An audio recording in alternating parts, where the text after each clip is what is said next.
그 후에 유대인의 명절이 되어 예수께서 예루살렘에 올라가시니라. 예루살렘에 있는 양문 곁에 히브리 말로 베데스다라 하는 못이 있는데 거기 행각 5이 있고 그 안에 많은 병자, 맹인, 다리 저는 사람, 혈기 마른 사람들이 누워 물의 움직임을 기다리니, 이는 천사가 가끔 못에 내려와 물을 움직이게 하는데 움직인 후에 먼저 들어가는 자는 어떤 병에 걸렸든지 낫게 되밀어라.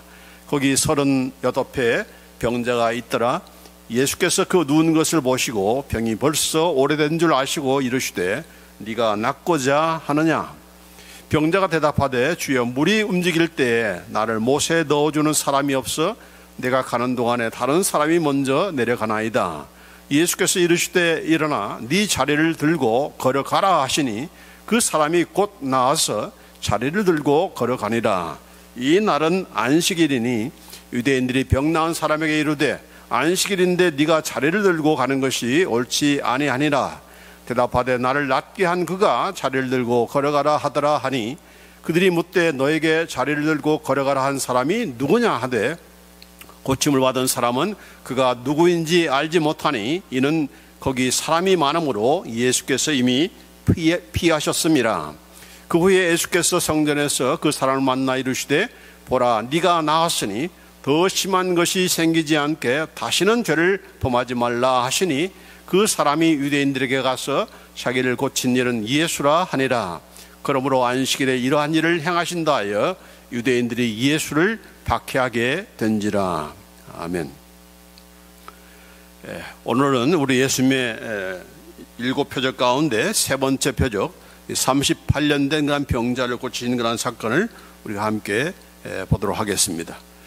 7가지 그런 표적이 있다고 그랬죠, 요한복음에. 그래서 물을 포도주로 만드시는 그런 표적, 우리 지난 주일날 우리가 함께 살펴봤고, 또 지난 주일에는 왕의 신하의 아들을 고치신 그런 표적, 죽어가는 그 왕의 신하의 아들을 20마일 떨어지는 곳에서 네 아들이 살아났다라고 하시는 그 말씀 한마디로 이렇게 살아난, 아들이 살아난 그런 그 놀라운 그런 기적을 통해서 우리 예수님께서 무엇을 말씀하고 계시는가 하는 그런 내용들을 우리가 함께 살펴보았습니다.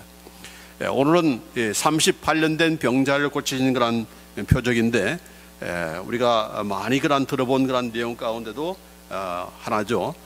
그래서 38년 된 병자가 예수님께서 이렇게 고쳐주심으로 말미암아 낫게 되는 그런 사건. 여러분, 사람마다 다 부족하고 연약하기 때문에 우리가 다 이 고질적인 그런 병이 있습니다. 육체적인 그런 고질적인 질병만이 아니고, 우리가 예수 믿고 나서도 쉽게 버리지 못하는 그런 죄의 그런 습관, 습성, 이런 것들이 있죠. 우리는 그것을 알고 있습니까? 나는 어떤 고질적인 병이 있다. 내가 예수 믿고 나서도 여전히 고치지 못한, 끊지 못한 그런 죄가 있다. 그런 것을 있다고 알고 있는가? 나는 그런 거 없어, 뭐 이렇게 생각하는 사람도 있겠지만은, 그러나 우리가 우리 마음속에 또 우리의 그런 이런 그 육체적인 질병만이 아니라 우리의 그 죄성 가운데, 죄 뿌리 가운데 이렇게 끊지 못하고 계속해서 반복해서 짓는 그런 일들이 있습니다. 이 고질적인 병이 된 이유는, 그래도 처음에는 예수 믿고 나서도 고침 받기 위해서 내가 고쳐보려고 애를 많이 써보죠. 그러나 그것이 제대로 되지 않자 나중에는 이제 스스로 포기하게 되는 그런 경우들이 있죠. 괜히 또 해보려다가 또 안 되면 또 실망감을 갖게 되니까 아예 이제 더 이상 기대도 않는, 내 안에 있는 질병들에 대한 그런 고질적인 그런 질병이 있을 때 주님께서 정말 치료해 주기를 간절히 기도도 하고 또 바랬지만은 또 되지 않고, 이런 것들이 반복되다 보면은 이것은 내가 그냥 평생 안고 가야 되는 그런 질병인가 보다, 그렇게 포기하는 그런 경우들이 있지 않습니까? 근데 이 포기하는 것으로 그것이 끝나는 것이 아니라, 이 포기를 할 때 그런 그 고질적인 그런 병에 대해서, 질병에 대해서, 습관에 대해서, 죄에 대해서 이제는 열등감에 빠지게 되고, 또 때로는 그것이 컴플렉스로 작용하게 되고, 또 이런 동일한 그런 나와 같은 그런 질병이 있는 사람에 대해서 자기는 고치지 않으면서 또 그 사람은 또 질책하는 그런 일도 있는 것이고. 근데 가장 그 질병이 고질적인 질병인 이유는, 가장 그 심각한 것은 바로 하나님께서 나를 고치시기를 내 스스로가 거부하고 거절한다는 그런 사실인 것이죠. 이건 그동안에 많이 해봤어, 많이 기도해봤어. 근데 하나님께서 안 고쳐주셔. 또 심지어는 어떻게 생각합니까? 이거는 나를 더 겸손하게 만들기 위해서 하나님께서 나에게 주신 그런 질병이다. 사도 바울에 대한 그런 육체의 가시처럼 그렇게 오해를 하는 경우가 있습니다. 주로 우리가 잘못 오해를 해서 내가 안고 있는 그런 육체의 그런 질병, 그것이 무슨 병이든 간에 이건 나를 낮추기 위해서 하나님께서 나에게 주신 그런 질병이다라고 그렇게 생각을 하면서 거기에 대해서 낫고자 하는 그런 바람도 없고, 하나님께서 또 그렇게 나아주시기를 또한 기대도 않고, 이제 내가 이건 죽을 때까지 내가 안고 갈 거야 라고 하는 그런 생각들을 하고 있는 것인데, 오늘 이 말씀이 바로 그것을 우리가 잘 보여주는 그런 말씀이 아닌가라고 그렇게 생각이 드는 것입니다. 어떤 질병도, 우리가 안고 있는 어떤 질병도 하나님께서 못 고치시거나 또 우리가 하나님께 고쳐달라고 기도하지 않아도 되는 그런 고질적인 질병은 없는 거죠. 있어서는 안 되는 거죠. 그렇죠? 왜냐하면 하나님께서는 모든 것을 고치시는 치유의 하나님이기 때문에, 그래서 우리가 이렇게 자기의 아들을 병들게 만들어 가지고 그 병든 걸 기뻐하면서 내 말 잘 들어 하는 그런 부모가 있습니까? 어느 부모도, 심지어 우리 하나님도 그런 하나님이 아니신 것이죠. 그분은 치유의 하나님이시지 병을 주시는 하나님이 아니십니다. 그렇죠? 사탄은 병을 주어서 우리로 하여금 하나님 믿지 못하게 하고, 하나님을 너는 못 고쳐, 네 병은 못 고쳐, 하나님도 못 고쳐, 이렇게 할지 모르지만은, 그러나 우리 하나님은 그런 분이 아니시죠. 그분은 라파의 하나님, 치유의 하나님이십니다. 그가 못 고칠 그런 질병은 없는 것입니다. 예수님께서 우리의 모든 질병과 모든 연약한 것을 다 담당하시고 가져가셨지, 그분이 못 가져가시고 남겨두신 그런 질병이 있습니까? 없는 거죠. 우리의 생각이죠. 우리가 잘못된 생각하기 때문에 그러는 겁니다. 그러니까 우리의 생각을 우리가 고쳐야 되는 것이 바로 오늘 사건도 마찬가지입니다. 자, 여기에 보면은 베데스다의 연못가에 38년 된 그런 병자가 누워 있었습니다. 이 베데스다 못은 바로 성전으로 들어가는 양들이 왔다 갔다 하는 그런 양문 곁에 있는 그런 연못인데, 여기에 이 베데스라는 그런 말 자체가 굉장히 의미가 있습니다. 베트라는 말은 집이라는 뜻이에요. 또 헤세드란 말은 은혜라는 뜻입니다. 그래서 베데스다란 말은 베트와 헤세드, 은혜라는 말과 합성어인데, 다시 말해서 은혜의 집이라는 뜻입니다. 은혜의 집. 그래서 이 은혜의 집에 결국은 누가 모였는 것입니까? 병자들이, 각종의 그런 병자들이 모였어요. 왜 모였는가? 그것이 실제로 일어난 사건인지 모르지만은 이렇게 연못이 가만히 있다가 갑자기 동하는, 이렇게 스톱, 움직여지는 그런 이런 그 현상이 나타나는데, 그때 재빨에 들어가면은 그 어떤 병을 걸리든 간에 낫는다 하는 그런 사건이 있었는지, 막 그런 일이 있었으니까 거기에 모여들었겠죠. 아무런 일이 없는데 거기에 모여들 일은 없는 거고. 자, 그래서 여기도 38년 된 이 병자가 언제부터 거기 와 있는지 모르지만은 지금 자기의 병을 아마 38년 된 이 사람 아마 중풍병자인 줄 이렇게 생각이 되는데, 거기에 38년 된 병자가 거기에 누워 있었던 것입니다. 무엇을 기다리면서 연못의 그 물이 움직이기를 동하기를 기다리면서 그렇게 있었던 것이죠. 자, 그래서 여기 보니까 예수님께서 이 병자를 보니까 5장 6절에 예수께서 그 누운 것을 보시고 병이 벌써 오래된 줄 아시고 이르시되 네가 낫고자 하느냐라고 이렇게 물으셨습니다. 이 병의 이 환자의 그 상태가 얼마나 오래된 것인지, 더군다나 이 병만 오랜 것이 아니라 아예 그냥 낫고자 하는 그런 소원도 없는 그런 환자인 것을 알고, 병자인 것을 알고 예수님께서 네가 낫고자 하느냐라고 이렇게 물었습니다. 다 지금 병든 사람들이 모였고 이 환자도 마찬가지로 병든 상태인데 당신 낫고 싶습니까? 라고 묻는 것 자체가 벌써 이 양반이 무슨 요도 먹을 가는 일이죠. 네가 낫고자 하느냐라고 이렇게 예수님께서 물으셨습니다. 자, 그런데 사실은 환자 가운데 가장 치료받지 못하는 사람이 어떤 사람입니까? 내 병은 못 나서, 내 병은 낫지 못해, 내 병은 내가 잘 알아. 그런 사람들이 굉장히 위험한 사람이죠. 그렇죠? 제가 고등학교 때 편도선을 한 2, 3년 이렇게 알았는데, 편도선 약이 또 이게 먹으면은 굉장히 졸리는 약이에요. 그러니까 사람을 아주 그냥 이렇게 녹초로 만드는 그런 아주 그런 그 약이고 또 병인데, 하도 많이 먹다 보니까 이게 이제 제가 이제 닥터가 되는 거죠. 이 의사는 고치겠다, 이 사람이 주는 약은 내게 맞겠다라고 하는 것을 누가 판가름하는가? 바로 내가 판가름하는 것입니다. 편도선 수술까지 했는데도 또 계속해서 이렇게 목이 아프고 그런 있었는데, 뭐 지금은 제가 아프지는 않죠. 어쨌든 간에 중요한 것은 뭡니까? 환자가 낫고자 하는 그런 소원과 기대가 있어야 되는 거죠. 그렇지 않고 내 병은 내가 안다, 내 병은 못 고친다, 그런 생각을 가진 사람이 그 고침 받겠습니까? 그렇죠? 근데 이 38년 된 이 병자는 뭡니까? 그런 소원이 없었던 것을 예수님께서 하신 거예요. 그렇기 때문에 네가 병이 낫고자 하느냐라고 이렇게 물어보는 것입니다. 믿음을 갖기 위해서는 항상 거기에 대한 그 바람이 있어야 되는 거죠. 물론 바람이 믿음은 아니에요. 히브리서에 뭐라고 되어 있습니까? 믿음은 바라는 것들의 실상이요 보이지 않는 것들의 증거라고 했습니다.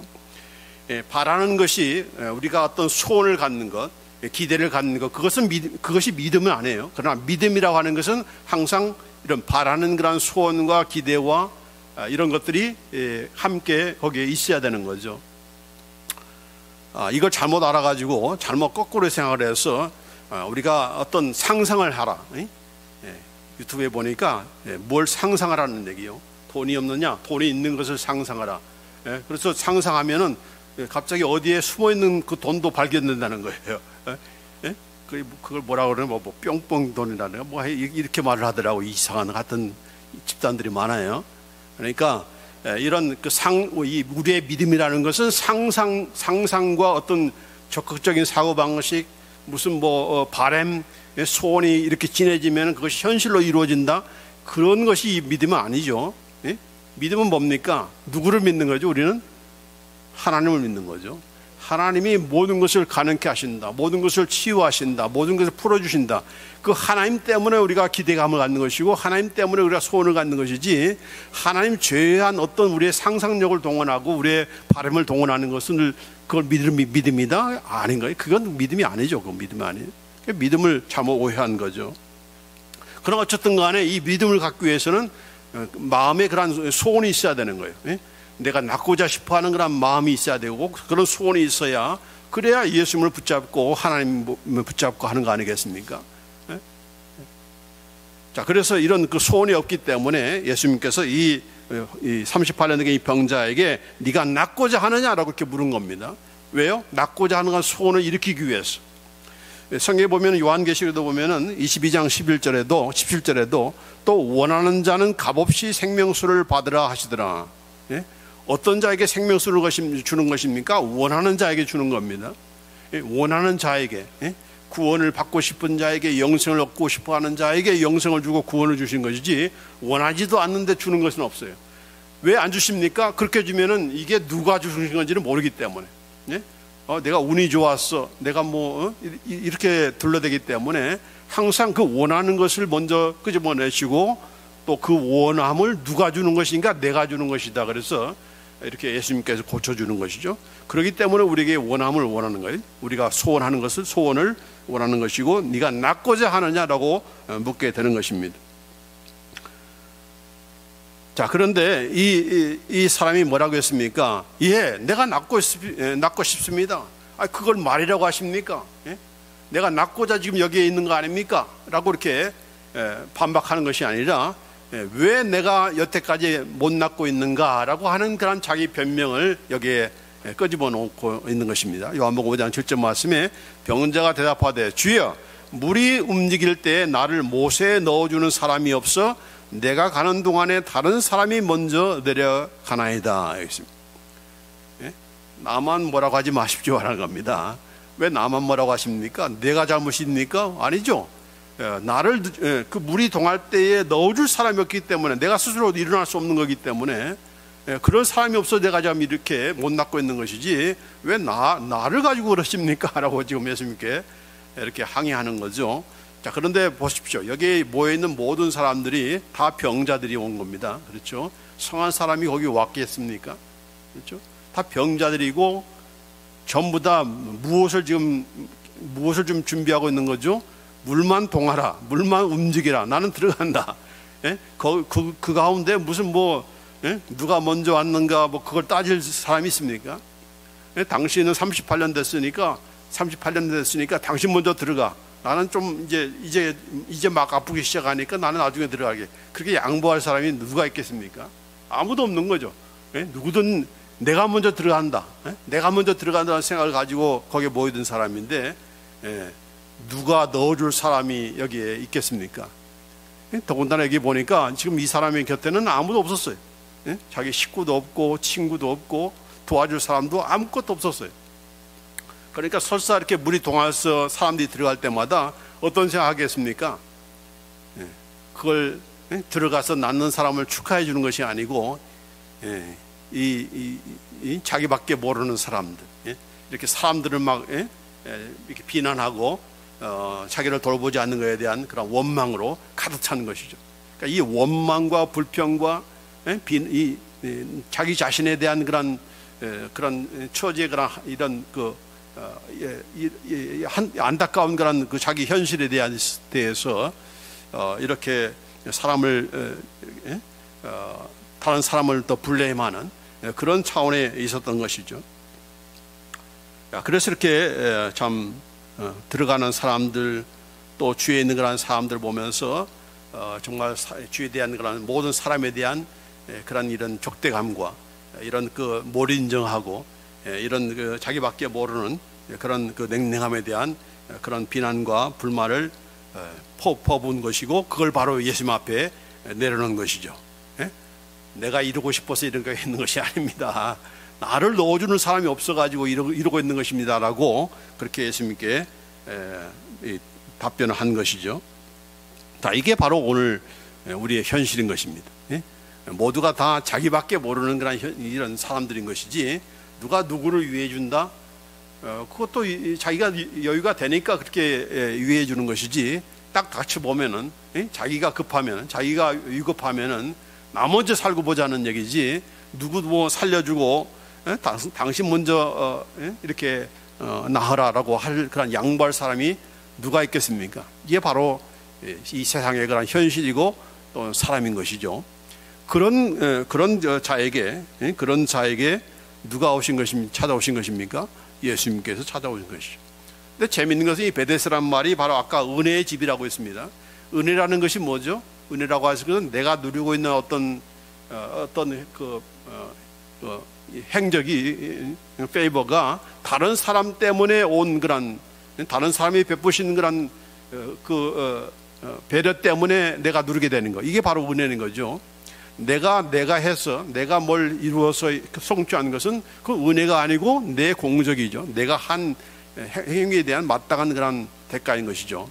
자, 그런데 이 은혜의 집에 와가지고 지금 무엇을 요구하고 있습니까? 물이 동하면은 들어가야 된다는 얘기죠.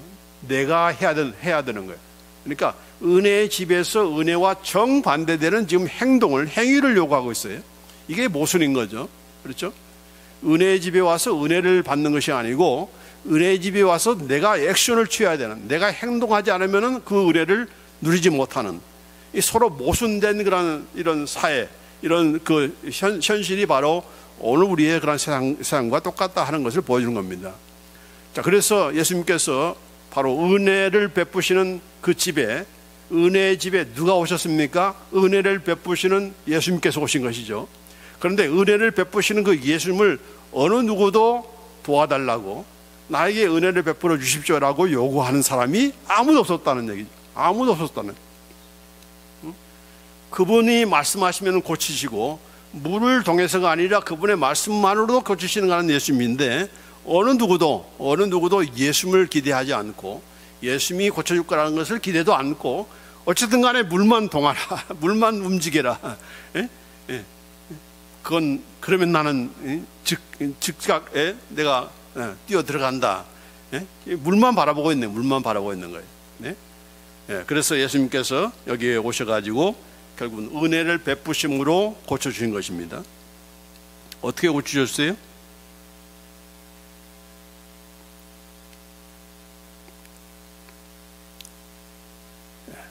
일어나 네 자리를 들고 걸어가라, 그렇게 말씀하셨어요.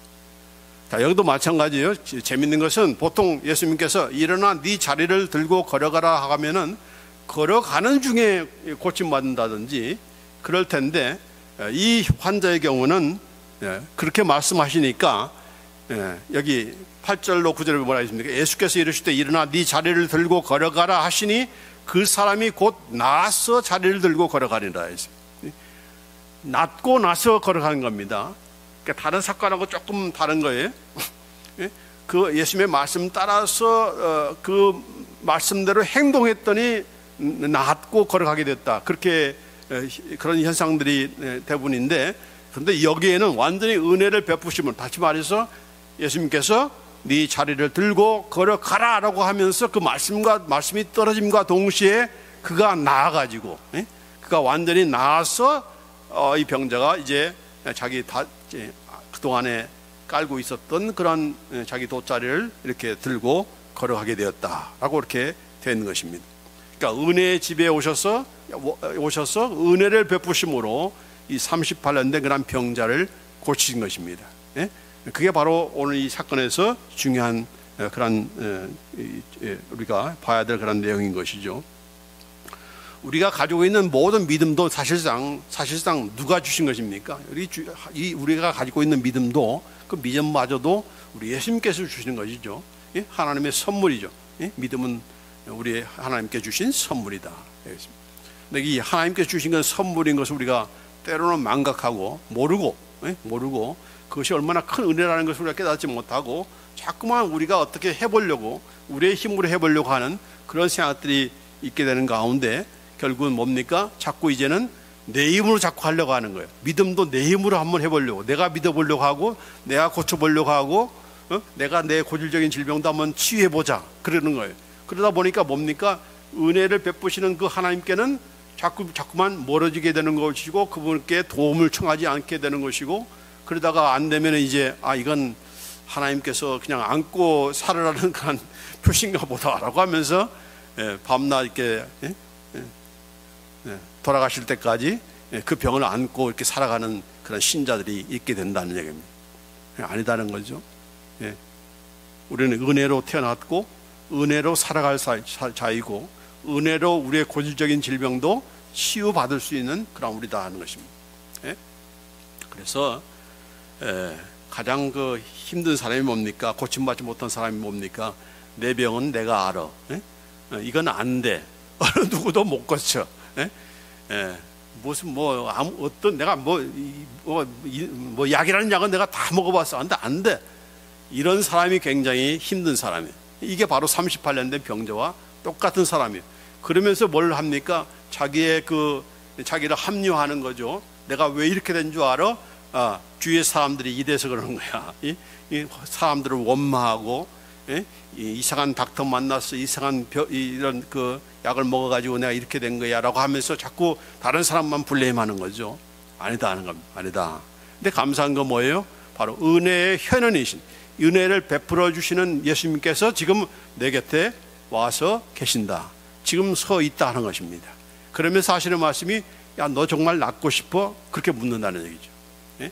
너 왜 포기하고 있어? 예? 왜 네가 손 들고 있어? 예? 예수님은 지금 낫게 하기 위해서 오신 것인데, 낫게 하기 위해서 오신 것인데, 예? 지금 이건 2000년 전에 그런 얘기로 끝나는 것이 아니고 지금 오늘 우리에게도 그런 하시는 말씀이죠. 예수님은 항상 우리 곁에 오셔서 네가 낫고자 하느냐? 너 정말 변하고 싶어? 예? 네가 정말 이렇게 네 고질적인 그런 질병을 치유하고 싶어?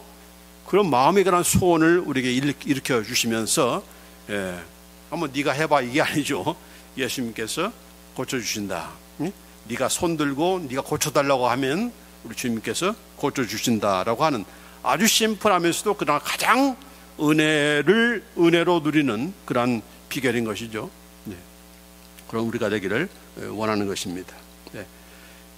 자, 그런데 이런 그 놀라운 정말 예수님의 은혜로 말미암아 지금 38년 된 그런 병자가 살아나게 되었는데 그 주위에 있는 그런 사람들의 반응이 아주 가관이죠. 어떻게 됐습니까? 이 날이 바로 안식일이었죠.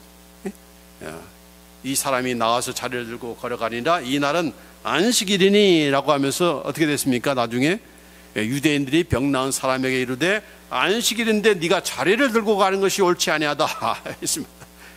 안식일은 그 당시에 안식일에는 무엇은 하고 얼마만큼 일해도 얼마만큼 일할 수 있고 얼마만큼 걸어가면은 이건 일이 되는 것이고 얼마만큼 뭐 하면은 이건 안식일을 범하는 것이다. 아주 자세하게 디테일하게 그렇게 이런 규칙을 세워놓은 거죠.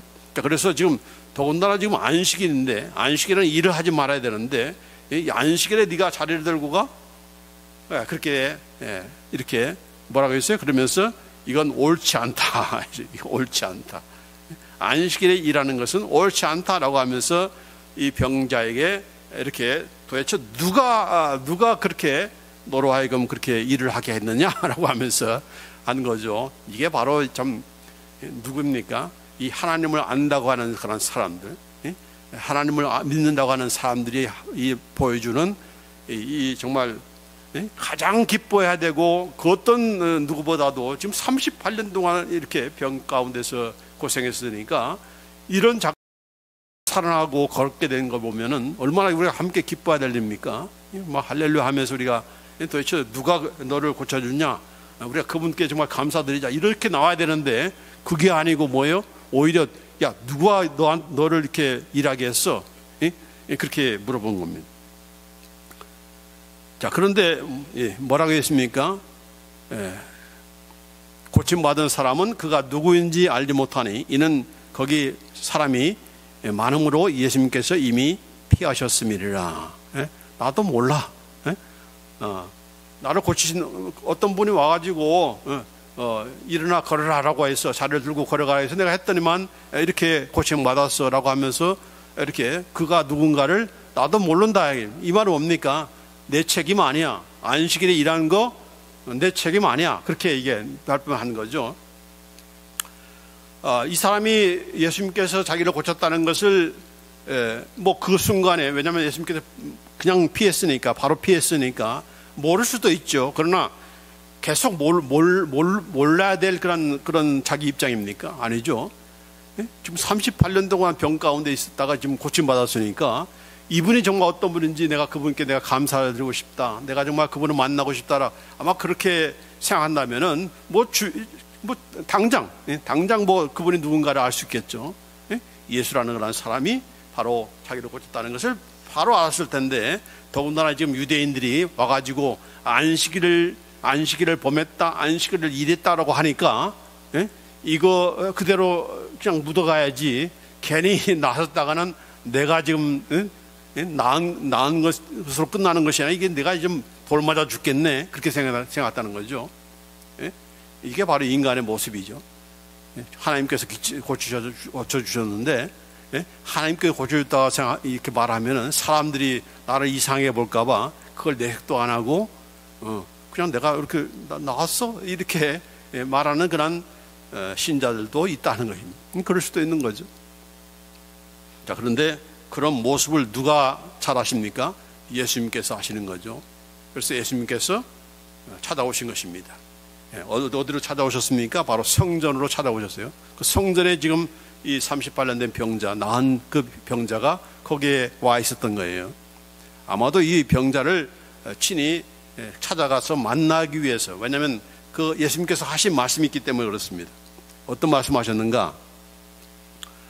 요한복음 5장 14절 16절 말씀에, 그 후에 예수께서 성전에서 그 사람을 만나 이르시되, 보라, 네가 나았으니 더 심한 것이 생기지 않게 다시는 죄를 범하지 말라 하시니, 그 사람이 유대인들에게 가서 자기를 고친 일은 예수라 하니라. 그러므로 안식일에 이러한 일을 행하신다 하여 유대인들이 예수를 박해하게 된지라. 예수님께서 그 사람을 만나러 일부러 가신 것 같아요, 제가 보기에는. 그래서 뭐라고 했습니까? 야, 네가 이제 다 나았다. 응? 다 나았다. 그렇죠. 예수님께서 일어나 걸으라 하라고 하면은 그 즉시에 낫는 것이지, 무슨 점차적으로 낫는 그런 병이 아니, 그런 그 치유가 아닌 거죠. 이 하나님의 치유는 나으라 하면, 걸으라 하면 걷는 것이고, 나았다 하면 나은 것이지, 무슨 뭐 몇 년이 필요하고 더 믿음 생활 잘하면 낫고, 그런 게 아니죠. 즉각적이죠. 즉각적으로. 자, 그런데 여기 보니까 네가 나았으니까 더 심한 것이 생기지 않게 다시는 죄를 범하지 말라. 이 말씀이 바로 더 심한 것이 생기지 않게 다시는 죄를 범지 말라. 그러면 이 사람은 그동안에 죄를 범했기 때문에 이렇게 38년 동안 병을 앓게 되는 것인가? 그런 뜻입니까? 그런 뜻이 아니죠. 그런 뜻이 아니죠. 왜 여기에 예수님께서 이렇게 말씀하셨는가? 더 심한 것이라는 것이 뭡니까? 더 심한 병, 더 고질적인 병이 뭡니까? 자기를 고쳐주신 바로 예수님을 모르고 그분을 믿지 않고 이렇게 정말 이 유대인들이 안식일날 일했다고 자기를 이렇게 블레임하고 자기를 돌로 쳐 죽일 그런 기세를 하는 것 때문에 나는 예수님 몰라, 나를 고치신 분이 예수님인 것도 나는 몰라, 나는 그분과 아무 상관이 없어, 그런 식으로 계속해서 나가면 어떻게 됩니까? 결국은 하나님의 진노와 형벌과 영원한 그런 죄에 대한 대가를 묻는, 물에 이렇게 당하는 그런 처지가 생기는 거죠. 이게 바로 더 심한 것이죠. 그건 더 이상 치유할 수 없는 겁니다. 그렇죠?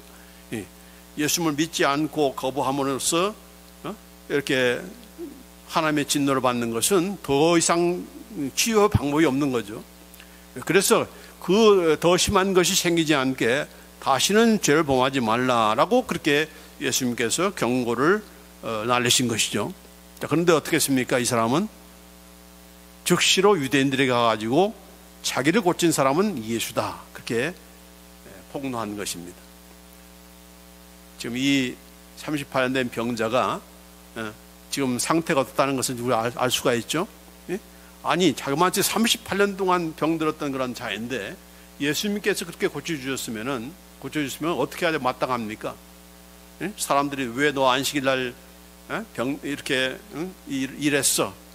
네가 일어난 것은 너를 고친 그 사람은 안식일을 범한 것이고 너도 함께 일한 것이니까 너도 안식일을 범한 거라고 하는 걸 생각하면서, 어쨌든 간에 나를 살리시는 분이니까 내가 그분을 변호하고 그분 피하시겠다라고 하는 것이 그의 정상적인 거라는 생각일 텐데, 이 사람은 그동안에 안고 있는 그런 자기의 그 응어리지들이 아직도 풀려지지 않는 거예요. 그래서 어떻든 간에 내가 이제 모처럼 살아났는데 내가 또 돌에 맞아 죽으면 안 되지. 나라도 먼저 살고 봐야 되겠다라고 하는 그런 생각 때문에 결국은 예수님을 폭로하는 것이죠. 나를 고친 분은, 안식일에 일한 사람은 내가 아니고 예수입니다. 그렇게 폭로한 것입니다.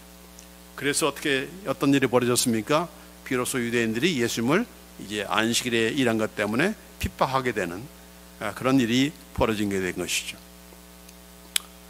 은혜를 은혜로 갚지 않고, 은혜를 어떻게, 내가 살기 위해서는 나에게 은혜를 베푼 사람을 이렇게 오히려 더 하나님까지도 예수님까지도 이렇게 어려움에 처하게 만드는 그러한 모습을 우리가 보게 되는 겁니다. 이 사람이 어떻게 변했는지는 우리가 알 수가 없어요. 그러나 이 상황에서 보면은 그가 예수님께서 왜 이렇게 경고를 날릴 수밖에 없는 그런 상태라는 것을 우리가 알 수가 있는 겁니다. 그렇죠? 이대로 놔둬가는 어떤 더 악한 심한 것, 다시 말해서 하나님의 영원한 저주를 받을 수밖에 없다는 것을 예수님께서 아시기 때문에 일부러 찾아오셔가지고 그렇게 경고를 하신 것이죠. 그래서 우리가 이런 정말 오늘날 종교인들이 한 그 죄인이 주님 앞에 돌아와서 이렇게 은혜를 체험하고 또 이렇게 치유함을 경험하고 또 구원함을 받고 하는 것에 대해서 우리 함께 기뻐하고 함께 축하하고 또 그런 고치신 하나님을 영화롭게 하는 것이 아니라 오히려 이렇게 그걸 통해서 이렇게 그 사람을 곤혹스럽게 만들고 더군다나 또 하나님을 심지어는 예수님까지도 이렇게 비난하는 그런 처지가 되는 그런 일이 있어서는 안 되는 거 아니겠습니까? 자, 그래서 하시는 말씀이 뭐죠? 자, 로마서 12장에 보면은 이런 말씀이 있습니다. 로마서 12장 1절 말씀에 그러므로 형제들아 내가 하나님의 모든 자비하심으로 너희를 구원하노니 너희 몸을 하나님이 기뻐하시는 거룩한 산제사로 드리라. 이는 너희의 드릴 영적 예배니라. 우리가 우리의 정말 우리의 몸으로 우리의 몸을 우리의 바디를 가지고 정말 하나님께서 기뻐하시는 건 산제사로 드리는 그런 우리가 생활을 해야 될 텐데 항상 어떤 마음이 있어야 되는 것인가? 이 자비하심이 우리 가운데 있어야 된다는 얘기입니다. 나는 이 정도니까 내가 예수님 잘 믿고 당신은 그 정도니까 그렇게 못 믿는 거야. 이렇게 사람을 블레임하고 사람을 정죄하는 그런 우리가 되는 것은 이 하나님의 자비를 하나님의 긍휼하심을 경험하지 제대로 깨닫지 못하는 그런 상태라는 것을 지적하는 거죠. 우리의 항상 우리의 삶의 동기는 우리의 밑바탕은 뭐가 있어야 됩니까? 바로 자비, 긍휼함이 있어야 되는 거예요. 그렇죠? 왜 예수님께서 병자들을 고쳐주셨습니까? 그들을 불쌍히 여기는 마음이 있었기 때문에, 긍휼히 여기는 마음이 있었기 때문에 고치신 거예요. 왜 우리를 구원해내신 것입니까? 우리를 불쌍히 여기기 때문에, 영원한 그런 형벌을 받기를 원치 않기 때문에 거기에 끌려가지 않도록, 거기에 던져지지 않도록 우리를 불쌍히 여기기 때문에 우리를 구원해낸 것이죠. 그런 불쌍히 여기는 마음이 있기 때문에 우리의 병도 치료해 주신 것이고 우리에게 구원해 주신 것인데, 그런 하나님의 긍휼과 자비를 경험한 우리가 그것이 하나님의 은혜인 줄을 모르고 우리는 자꾸만 사람을 정죄하고 나는 이 정도 되니까 나는 이렇게 하나님 잘 섬겨 라고 하면서 그렇지 못한 사람을 이렇게 낮춰보고 하는 이런 그 교만한 마음, 이것들은 전부 다 뭡니까? 이 하나님의 자비하심으로 구원함을 받아야 되는 거예요. 왜 그 많은 성분 가운데 왜 하나님의 모든 자비하심으로 너희를 구원한다고 했습니까? 이런 우리의 이런 우리의 그 잘못된 그런 행위의 그런 근거한 우리의 그 교만으로 나아갈 수 있는 그런 우리가 되기가 쉽기 때문에 이렇게 자비하심으로 권한다는 말을 한 것입니다. 그래서 우리 모든 믿는 자들, 저와 여러분이나 아무리 여러분이 신앙생활 많이 했다 해도 항상 우리가 우리의 마음속에는 자비하심이 있어야 돼요. 우리 긍휼하심이 있어야 되는 거예요. 상대방에 대해서 아직 나와 같은 그런 수준에 모른다고 해서 얕잡아보고 뭐 이렇게 하는 것이 아니고 항상 긍휼한 마음을 가지고 이렇게 저 사람도 하나님의 긍휼하심을 받아서 나보다 더 위대한 사람이 될 수 있는 거야 라고 하면서 이렇게 우리가 그런 자세로 우리가 사람들을 대해야 되는 것이지, 우리가 이렇게 정죄하고 블레임하고 이렇게 정말 함께 기뻐해야 될 것을 함께 기뻐하지 못하고 너 안식을 범했네 이렇게 블레임하는 그런 우리가 되어서는 안 된다는 것입니다. 그래서 오늘 이 본문 사건은 바로 이 자비의 집에서, 베데스다, 자비의 집에서 그 자비를 베푸기 위해서 오신 그런 예수님을 우리는 기대하고 만나고 그분을 말미암아 또 이렇게 치유함 받고 나의 고질적인 질병도 고질적인 그런 죄의 모든 습관도 완전히 치유함 받는 그런 우리가 되어야 될 것이고, 또 그런 면에서는 나는 그런 소원을 가져야 된다. 나는 낫고 싶습니다. 나는 고침받기 원합니다. 나의 이 못된 버릇을 나는 고침받기를 원합니다. 주님 고쳐주세요. 내 힘으로 안 됩니다. 해봤는데 이게 또 안 되네요. 주님밖에 없습니다. 주님 고쳐주세요 라고 하는 그런 겸손한 마음을 가지고 우리가 함께 기도하면서 또 우리 하나님의 역사를 우리가 경험하고 또 그런 은혜를 체험했으면은 그런 시각으로 우리의 형제 자매들을 바라보면서 그들을 위해서 기도하고 그들이 또한 은혜 가운데 성장하는 모습을 우리가 함께 기뻐하고 또 하나님께 감사하는 그런 우리가 될 줄 믿습니다. 아멘. 오늘 이 말씀은 2000년 전에 정말 일어난 그런 사건으로 끝나는 그런 사건이 아니고 바로 오늘 우리에게도 그러한 주시는 그런 말씀이요 일어날 수 있는 그러한 하나님의 역사인 것이죠. 2000년 전에 일어난 그런 기적으로 끝난 사건이 아닙니다. 오늘 우리에게도 말씀하시고 이루시는 그런 사건이고 기적이기 때문에 바로 표적이다라고 이렇게 말씀한 거 아니겠습니까? 2000년 전에 정말 38년 된 병자를 고치신 예수님은 지금도 아니 더 큰 이적을 행하시는 그런 분이십니다. 바로 예수님께서 우리에게 또한 권세를 주신 예수님의 이름과 그 피를 통해서 또한 그런 일을 행하시는 것이죠. 그래서 이 시간 우리가 네가 낫고자 하느냐라고 우리 예수님께서 물으실 때 주님 나도 낫고 싶습니다. 나도 고침받기를 원합니다. 주여 고쳐주옵소서. 내가 포기한 것, 사람들이 포기한 것, 그 어떤 그런 인간들이 포기한 것들을, 닥터들이 포기한 것들을 우리 주님께서는 고쳐줄 줄 믿습니다. 낫게 하실 줄 믿습니다. 주여 나를 고쳐주옵소서. 낫게 해주옵소서. 또한 우리 예수님께서 우리에게 주신 그런 권세가 있습니다. 바로 예수 그리스도의 이름과 피의 권세인데 바로 그 예수님의 이름을 통해서 우리가 고침받고 병든 자에게 손을 얹어도 나음을 입으리라고 하시는 그런 말씀을 우리에게 주셨습니다.